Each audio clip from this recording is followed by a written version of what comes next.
আজি আকৌ এটা মনৰ কথা মই শ্বেয়াৰ কৰিম। মাজে মাজে কেতিয়াবা মিনি ব্লগছবিলাকত মই এনেকুৱা কিছুমান কথা কওঁ, যিবোৰ কথা হয়তো বহুতৰে লাইফত ৰিলেট কৰিব পাৰে। ঠিক আছে, আজিৰ কথাটো হ'ল যে আপুনি কাৰোবাক ক্ৰিটিচাইজ কৰিছে, সমালোচনা কৰিছে উইদাউট এনি ৰিজন। আপুনি কাৰোবাক হাঁহিছে, ইনচাল্ট কৰিছে, হিংসা কৰিছে কাৰোবাৰ লগত ভাল হোৱাৰ কাৰণে, কিন্তু নাপায়।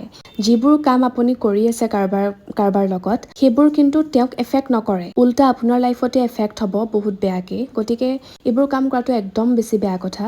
আৰু এটা কথা, আপোনাক যোনে বেছিকে হিংসা কৰে নহয়, তেওঁলোকৰ মুখতে কিছুমান কথা প্ৰকাশ কৰি দিয়ে তেওঁলোকে নিজেই। আৰু মোৰ লাইফতো এনেকুৱা হৈছে, মই নিজেই ফেচ কৰিছোঁ।